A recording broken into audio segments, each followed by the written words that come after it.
I genuinely don't think La Liga is ready for what Real Madrid are building. Kylian Mbappé,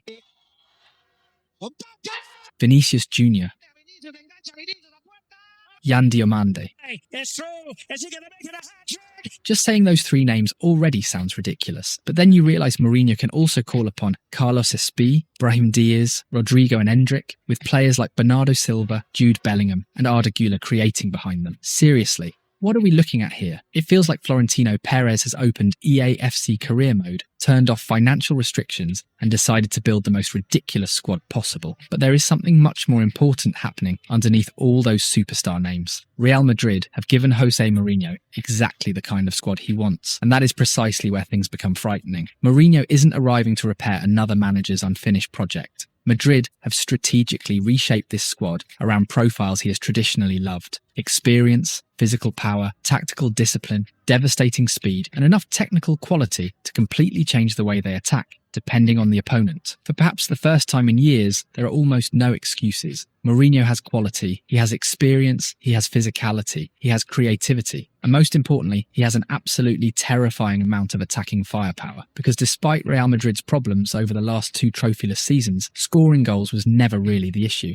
Just look at Kylian Mbappé. In his first season at Madrid, he produced 42 goals and 5 assists. Then he followed that with another 42 goals and 6 assists. And Vinicius wasn't exactly struggling either. The Brazilian recorded 22 goals and 19 assists before producing another 22 goals and 14 assists last season. That means last season alone, Mbappe and Vinicius combined for 64 goals and 20 assists. 84 direct goal contributions between two players. To put that into perspective, those two alone scored more league goals across all competitions than Atletico Madrid scored in La Liga last season, with Atleti finishing with 62 goals. That's absurd. Having Mbappe and Vinicius in the same attack already feels unfair. But now Madrid are adding even more. And one of the most interesting names is Carlos Espí. Espí became one of Levante's heroes in their battle for survival. From January onwards, the young striker exploded, scoring 11 goals across 26 appearances during that decisive stretch and finishing the league campaign with 13 goals. 13 might not immediately sound extraordinary, but context matters. He was producing those numbers for a newly promoted side fighting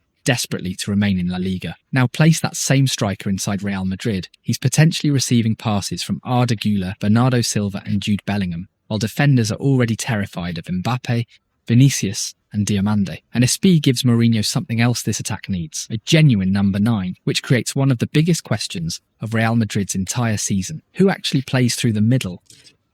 Mbappe, Endrick, Carlos Espí? Because having options is fantastic. Having too many options can become a problem. And Mourinho's biggest challenge won't simply be choosing his striker, it will be finding a way to make Mbappe and Vinicius truly complement each other. Few coaches in football history are associated with defensive organisation as strongly as Mourinho. When a Mourinho team cannot defend, something feels fundamentally wrong. And there is a real problem to Mourinho, because among the 1,483 players who played at least 900 minutes across Europe's top 5 leagues, Mbappe ranked 1,479th for tackles completed per game. Mbappe and Vinicius recorded only 2 interceptions each across the entire campaign. They simply aren't forwards who naturally spend matches defending. And now Mourinho has to solve that problem without destroying what makes them special. Because asking Mbappe to spend enormous amounts of energy tracking runners would be pointless if it means taking away the acceleration that makes him devastating when possession changes. The same applies to Vinicius, so Mourinho needs structure around them. And this is where people often misunderstand his football. Jose Mourinho does not automatically mean defensive football. His Real Madrid side in 2011-12 wasn't sitting inside its own penalty area for 90 minutes. That team scored 121 league goals. They won 32 matches. They reached 100 points. What made them terrifying was the combination. Defensive stability without sacrificing attacking violence. Cristiano Ronaldo, Karim Benzema, Angel Di Maria and Mesut Ozil were attacking an exposed defensive line at full speed. That Madrid didn't need 20 passes to destroy you. Sometimes they needed 5 seconds. And now think about the weapons Mourinho has available in 2026. This squad was almost built for transition football. And that is why La Liga should be worried. Because Mourinho doesn't necessarily need to reinvent Real Madrid's attack. He needs to organise it. Give those superstars clearly defined responsibilities. Create the defensive structure that allows Mbappe and Vinicius to remain dangerous. Find the correct number 9. build relationships between the creators and runners. If Mourinho can solve those problems, Real Madrid won't simply have the deepest attack in Spain. They could have the most terrifying attack in Europe. So how exactly will Mourinho fit all these pieces together? Can Mbappe and Vinicius finally become a truly complementary partnership? Who becomes the number 9? Where does Diamanda fit? And how do Bernardo Silva, Jude Bellingham and Arda Güler supply all of them without destroying the team's defensive balance? If Mourinho finds those answers, LaLiga has a serious Real Madrid attack problem. Let's find out. There is a massive difference between Mbappe scoring goals and Mbappe's team winning trophies, and the last 2 seasons have made that painfully clear. More than 40 goals in each of his first 2 campaigns at Real Madrid, a European golden shoe, ridiculous individual numbers, and yet no major trophy to show for it. 2 seasons of individual brilliance, accompanied by collective failure. But that is exactly why Jose Mourinho could completely change the story. Mourinho doesn't necessarily need Mbappe to become a different footballer. He needs to create a system that maximises what Mbappe already does better than almost anyone on the planet. And that system is built around space. Mourinho's teams traditionally defend from an organised medium block. Rather than constantly chasing opponents high up the pitch, they protect central areas, close passing lanes through midfield, and force opponents into less dangerous zones. The objective is simple: stay compact, protect the penalty area, and wait for the right moment. Mourinho has never been obsessed with keeping the ball simply for the sake of possession. His attacks can be brutally direct. Vertical passes behind the defensive line, early crosses and rapid combinations are all designed around exploiting the first available space, rather than spending 20 passes creating another one. And counter-attacks have always been one of the most devastating weapons in Mourinho's football. That explains why his teams don't necessarily need to press relentlessly inside the opposition half. Sometimes Mourinho deliberately allows opponents to advance, because the further forward they move, the more space they leave behind. And now imagine giving that space to Kylian Mbappé and Vinícius Jr. One of Madrid's biggest attacking problems since Mbappe arrived has been positional overlap. Look at their heat maps and you'll understand why. Vinícius naturally wants to attack from the left, while Mbappe also loves drifting towards that side before accelerating diagonally towards goal. They're attacking the same spaces, but Mourinho can simplify those responsibilities. Keep Vinícius wider on the left, threatening the opposition's last defensive line, while Mbappe operates more consistently through the centre. Suddenly, instead of competing for the same space, they're stretching the defence in completely different directions. And Mbappe might be the perfect striker for this kind of football. His acceleration is frightening, but raw speed alone doesn't explain why he is so difficult to stop. What makes Mbappe special is when he accelerates. He reads the defender's body position, recognises the space before it completely opens, and then explodes into it at precisely the right moment. Speed plus intelligence plus timing. That's the combination. If Madrid recover possession while the opposition's defensive structure is still expanding, Mbappe doesn't need 10 seconds to punish them. Sometimes he needs 2. And then there is Vinícius Jr. Vinícius brings something slightly different. His close control, agility, and 1-versus-1 ability allow him to receive the ball in situations where Mbappe might immediately attack the space. Vinícius can slow a defender down, manipulate him, and then suddenly change speed. That change of rhythm is devastating. He can remain wide against the opposition's last line, stretch the defensive structure, and then attack the space behind the fullback the moment Madrid recover possession. One vertical pass can suddenly turn a defensive action into a 2-versus-2 situation 60 metres further forward. But Mourinho now has another weapon, Yan Diamande. And Diamande might be the player who makes this entire attack much harder to defend, because his dribbling isn't simply about beating defenders, it's about breaking defensive structures. Diamande doesn't only make Madrid dangerous against open defences, he could also solve one of the biggest problems elite transition teams normally encounter: low blocks. Against opponents sitting deep, his ability to beat the first defender forces the defensive structure to move. He can create superiority without requiring Madrid to circulate the ball endlessly around the penalty area. Beat one man, and suddenly the entire defensive puzzle changes. But put Diamande in transition, and the situation becomes even more frightening. One of his greatest qualities is his ability to carry the ball over long distances without losing control. He doesn't simply sprint into space, he can transport possession through it. During the 2025/26 Bundesliga season, his progressive carrying numbers placed him among the competition's most dangerous attackers, particularly when driving towards the final third and opposition penalty area. And that's exactly the profile Mourinho needs. 3 different runners, 3 different threats, 3 completely different decisions for defenders to make in a matter of seconds. And Diamande isn't simply a carrier. He produced 13 goals and 10 assists in the Bundesliga last season. 23 direct goal contributions. So when he reaches the final third, he can actually finish the attack himself. That is what makes this potential front three so perfectly suited to Mourinho. Vinicius can eliminate defenders and destroy space from the left. Diomande can carry possession and destabilise defensive structures from the right. And Mbappe can become the final weapon, attacking the space they create through the centre. More importantly, all three can travel enormous distances incredibly quickly. This front three can travel 60 metres before the defence has time to reorganise, and that is why Mourinho's arrival could completely change how we understand this Real Madrid attack. For the last 2 seasons, Madrid have possessed extraordinary individual attackers. Now they could finally have a system specifically designed to weaponise them. If Mourinho gets the distances right, separates Mbappe and Vinicius into complementary zones and gives Diomande the freedom to attack the opposite flank, this attack can be defined by 3 words: speed, verticality, lethality. But here's the scary part, those 3 are only the beginning. Because as terrifying as Mbappe,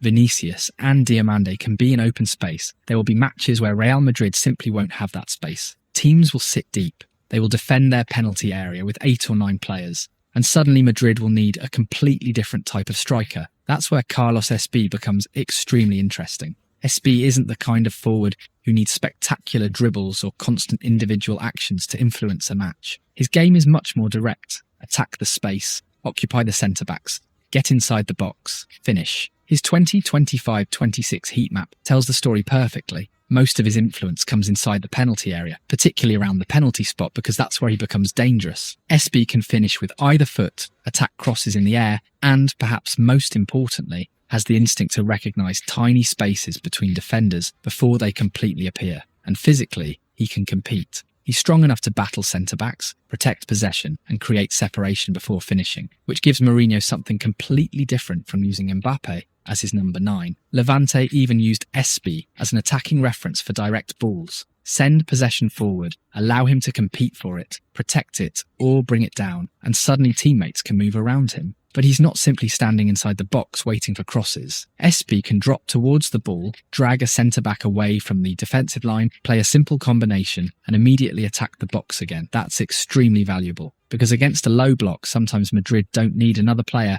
asking for the ball. They need somebody occupying defenders, and SB can do exactly that. If he pins both centre-backs centrally, suddenly Vinicius has more opportunities to isolate the right-back. Diomande can attack the opposite full-back. Bellingham can arrive from the second line, and crosses suddenly have a genuine target. That creates another fascinating possibility. Mbappe doesn't necessarily have to play every match as Madrid's number 9. Against opponents where Mourinho wants a physical reference inside the box, SB could start centrally while Mbappe moves towards the left. That would even create genuine competition between Mbappe and Vinicius for certain attacking roles, while giving Mourinho the ability to completely change his front line depending on the opponent. And then there's Handlle.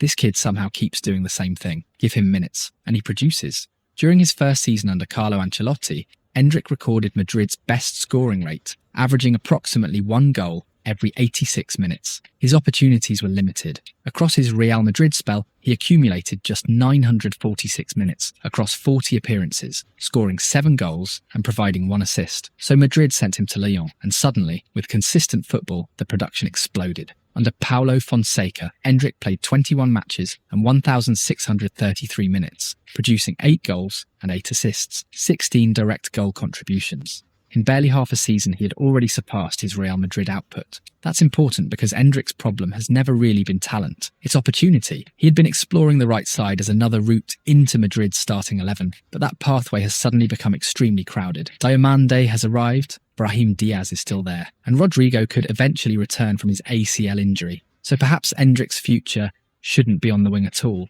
Maybe it should be exactly where he originally belonged. At number 9, the problem is obvious. He would be competing with Kylian Mbappé and Carlos SB, a striker specifically requested for Mourinho's project. That leaves Handlle with a major decision: accept a secondary role and fight for his minutes, or leave on another loan and continue developing through consistent football. But who's actually going to feed all these attackers? Because having runners means nothing if nobody can consistently find them. And this is exactly why Bernardo Silva could be one of the most important signings of Madrid's entire rebuild. Bernardo isn't simply another superstar midfielder. He's a controller, a footballer capable of deciding how quickly or slowly a match should be played. When Madrid need to accelerate, Bernardo can recognise the forward option. When Mourinho needs his team to calm the game down, escape pressure, or protect possession, Bernardo can slow everything down. That's what makes his technical security so valuable. But his intelligence is even more important. Bernardo constantly reads the spaces around him. He moves to create passing angles, understands when teammates need support, and has the tactical discipline to contribute without the ball.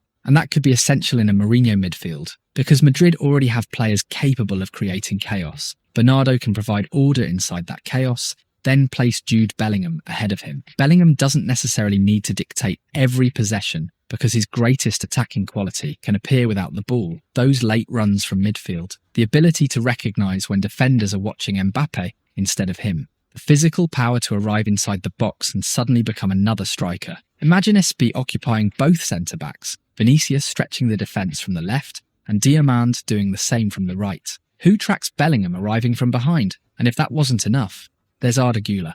Güler gives Mourinho another distributor capable of finding those runners through extremely small passing windows. Bernardo can control the rhythm, Bellingham can attack the box, while Arda can become the player looking for the killer pass. So Madrid's creativity doesn't have to depend on one footballer, and it doesn't even stop with the midfield, because Mourinho wants attacking fullbacks capable of providing another layer of width and progression. Marc Cucurella, Alvaro Carreras, Denzel Dumfries, Trent Alexander-Arnold. Different profiles, but all capable of advancing into opposition territory and contributing to the attack. And that creates the possibility of overloads everywhere. That's the real problem with this Real Madrid attack. It isn't simply that they have extraordinary players. They have different answers to different defensive problems. Want to defend high? Mbappe, Vinicius, and Diamande will attack the space behind you. Want to defend deep? SB can occupy your centre-backs while Madrid attack through crosses, dribbling and combinations around the box. Want to protect the wings? Bernardo, Güler and Bellingham can attack centrally, close the centre. Madrid's fullbacks can create width and overload the outside channels. Mourinho has almost every attacking tool imaginable, and that's why this Real Madrid could become one of the hardest teams in Europe to defend against. But somebody still has to protect all of it. Is Real Madrid's midfield and defence actually strong enough to support an attack this aggressive? Because if Mourinho solves that final problem, this team could become absolutely terrifying.